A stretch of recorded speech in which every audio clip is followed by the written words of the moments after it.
Le curseur rouge clignotant sur mon moniteur a été le premier signe. Accès refusé, identifiants invalides. J'ai cligné des yeux, supposant qu'il s'agissait d'un bug dans le nouveau portail d'authentification unique de l'entreprise. J'ai retapé mon mot de passe, plus lentement cette fois. Accès refusé. J'ai essayé mon empreinte digitale biométrique. Échec de l'authentification. Je me suis adossé à ma chaise, le maille ergonomique me semblant soudainement très rigide contre ma colonne vertébrale. J'étais assis dans mon bureau à la maison, à 5 km du siège social élégant et vitré d'Etris Data, la start-up de cybersécurité basée sur l'IA que j'avais cofondée il y a 3 ans. J'ai sorti mon téléphone pour vérifier Slack. Ma photo de profil avait disparu. Mon nom avait été retiré du répertoire. J'ai ouvert ma boîte mail. Compte suspendu. Ensuite, mon téléphone personnel a vibré. C'était un SMS de Victor Vance, mon cofondateur et le PDG d'Etris. Liam, ne te fatigue pas à essayer de te connecter. Le conseil a voté ce matin.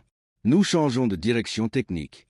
Tes compétences étaient parfaites pour le stade d'amorçage, mais tu es obsolète pour la mise à l'échelle de la série B. La sécurité viendra récupérer ton ordinateur portable chez toi à 17 heures. Merci pour tout. J'ai fixé l'écran. Le mot « obsolète » a résonné dans mon esprit.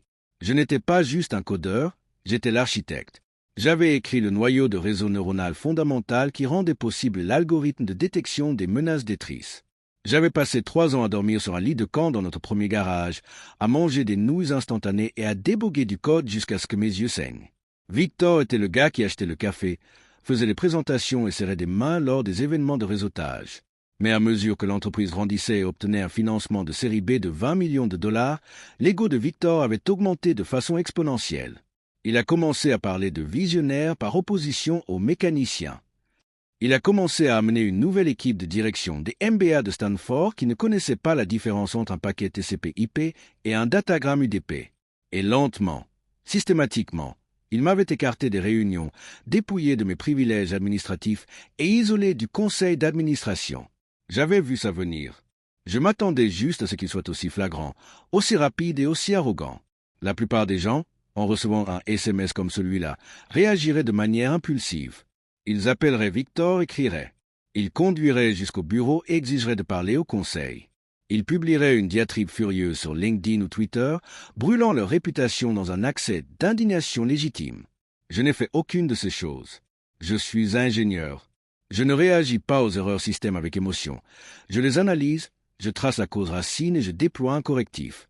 J'ai fermé mon ordinateur portable, suis allé dans ma cuisine et préparé une tasse de café noir. Je me suis assis à mon îlot de cuisine et pris une gorgée lente et ouvert un disque dur spécifique et crypté que je gardais dans un coffre-fort inifugé sous mon bureau. Victor pensait m'avoir locked out d'Etris. Il ne réalisait pas que je ne lui avais jamais vraiment donné les clés du moteur. Laissez-moi expliquer l'architecture d'Etris Data. Comme nous sommes constitués en société, Victor a insisté sur un accord de fondateur standard. Répartition égale 50-50e, avec lui comme PDG et moi comme CTO. Mais j'avais insisté sur un avenant technique, rédigé par mon propre avocat, que Victor a signé sans lire car elle était trop occupée à regarder la lettre d'intention des capital risqueurs. L'avenant stipulait que le code source fondamental, le noyau Etris, n'était pas la propriété de la société. Il était sous licence à la société via un accord révocable et non exclusif détenu par ma société holding personnelle, Prometeux LLC. La licence était conditionnée à mon emploi actif et à ma bonne standing en tant que CTO. Si j'étais licencié sans motif valable ou si mon accès administratif était révoqué, la licence se terminerait automatiquement et la société perdrait le droit légal d'utiliser, de modifier ou de vendre le code sous-jacent. 6. Victor ne savait pas cela. Le conseil ne savait pas cela. Les capital risqueurs ne savaient pas cela.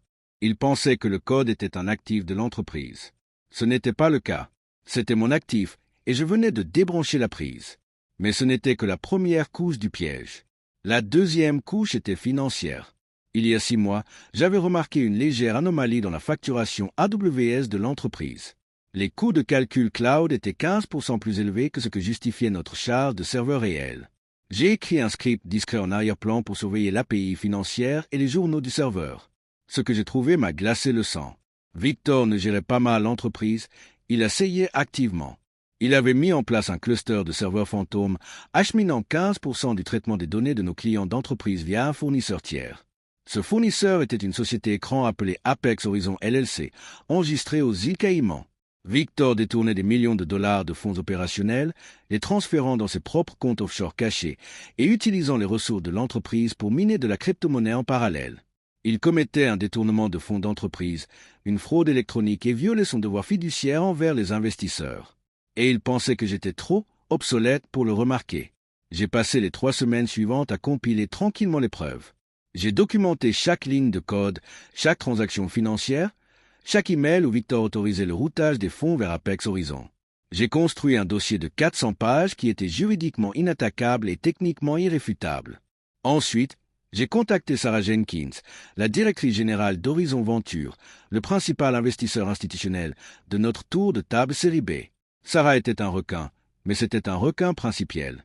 Elle détestait la fraude presque autant qu'elle détestait perdre de l'argent. Je l'ai rencontrée pour un café dans un café tranquille du centre-ville. Je n'ai pas apporté de colère à la réunion. J'ai apporté une clé USB. Sarah, ai-je dit, en faisant glisser la clé sur la table. Victor m'a locked out d'Etri ce matin. Il m'a dit que j'étais obsolète. Je voulais te donner ça avant qu'il n'essaie de vendre l'entreprise ou de lever une série C. Sarah a branché la clé sur son ordinateur portable. J'ai regardé ses yeux parcourir les documents. J'ai regardé la couleur quitter son visage alors qu'elle lisait les numéros de routage bancaire, les enregistrements de sociétés écrans et la preuve cryptographique du détournement de fonds. « Est-ce que c'est réel ?» a-t-elle chuchoté, sa voix tremblant d'un mélange de choc et de colère montante. « Chaque octet ?» ai-je répondu calmement. De plus, à partir de 9 heures ce matin, mon équipe juridique a officiellement révoqué la licence logicielle pour le noyau Etris. Victor n'a pas de produit à vendre. Il a un procès de plusieurs millions de dollars, il a un problème de fraude électronique fédérale. Sarah m'a regardé, ses yeux se durcissant comme de la pierre à fusil. Liam, as-tu la moindre idée de ce qu'il a fait? Il a volé mon fonds. Il a volé les autres LP. Ce n'est pas juste une affaire civile. C'est un délit. Je sais, ai-je dit. C'est pourquoi j'ai déjà transmis une copie de ce dossier à la division cybercrime du FBI. Ils vont vouloir parler à Victor. Et ils vont vouloir geler ses actifs. Le point culminant de cette histoire ne s'est pas produit dans une salle de conseil. Il s'est produit 2 jours plus tard, lors de la conférence TechCrunch Disrupt à San Francisco. Victor était sur la scène principale, présentant Etris Data à une foule de 3000 investisseurs, journalistes et élites de la tech. Il pitchait une acquisition massive par un ENT, repreneur de la défense du Fortune 100. L'accord était évalué à 150 millions de dollars. Victor était dans son élément, portant un costume à 3000 dollars, arpentant la scène, parlant de synergie et de disruption, complètement inconscient du fait que son empire était déjà en cendres. J'étais assis au premier rang, portant un simple sweat à capuche et un jean. Alors que Victor atteignait le crescendo de son pitch, faisant un geste vers l'écran massif derrière lui affichant le logo d'Etris, les lourdes doubles portes au fond de l'auditorium se sont ouvertes. Les murmures ont commencé alors que 4 hommes en costume sombre descendaient l'allée centrale. Ce n'était pas de la sécurité. C'étaient des agents fédéraux du FBI, accompagnés de 2 avocats du cabinet de Sarah Jenkins. Victor a fait une pause au milieu de sa phrase, plissant les yeux dans le projecteur. « Y a-t-il un problème ?» a-t-il demandé, sa voix résonnant dans l'auditorium silencieux. Nous sommes au milieu d'une présentation. L'agent principal est monté sur la scène.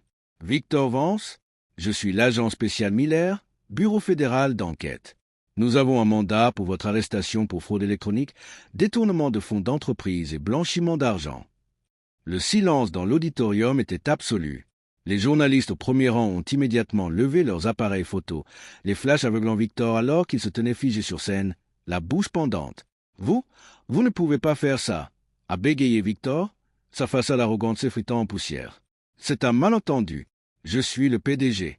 J'ai construit cette entreprise. » « Vous avez volé cette entreprise, » a répondu l'agent froidement, sortant une paire de menottes de sa ceinture. Et à partir de ce matin, un juge fédéral a signé une ordonnance de saisie de tous les actifs liés à Apex Horizon LLC. Vos comptes offshore aux îles Caïmans ont été gelés. Vos comptes personnels sont gelés. Votre maison est gelée. Le visage de Victor est devenu de la couleur de la cendre.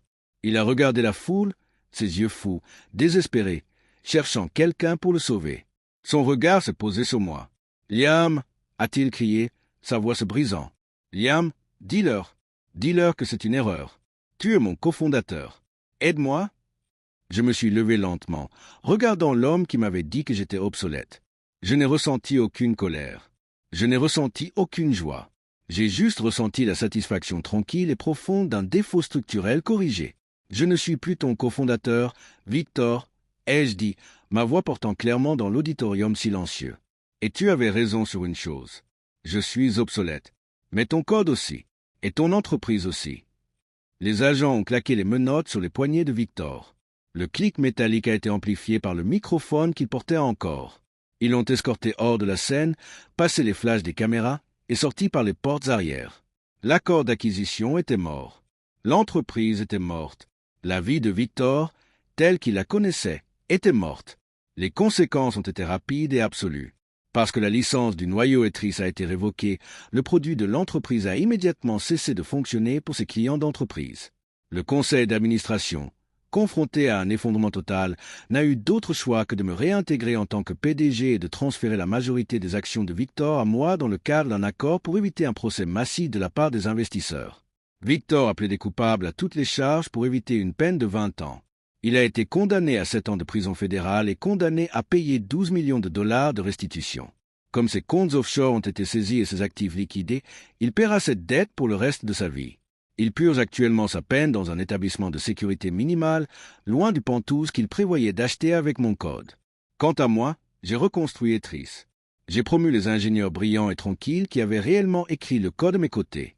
Nous avons obtenu un nouveau tour de financement, construit un meilleur produit et protégé nos clients avec l'intégrité que Victor avait jetée. Parfois, les gens pensent que le pouvoir consiste à être la voix la plus forte dans la pièce. Ils pensent qu'il s'agit d'enfermer les gens, de révoquer l'accès et de les déclarer obsolètes. Mais le vrai pouvoir ne consiste pas à faire du bruit. Il s'agit de posséder la fondation.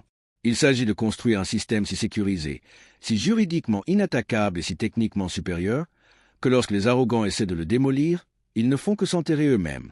Victor pensait qu'il pouvait m'enfermer hors de ma propre création. Il a oublié que c'est moi qui ai construit les serrures. Et quand on construit les serrures, on garde toujours la clé maîtresse.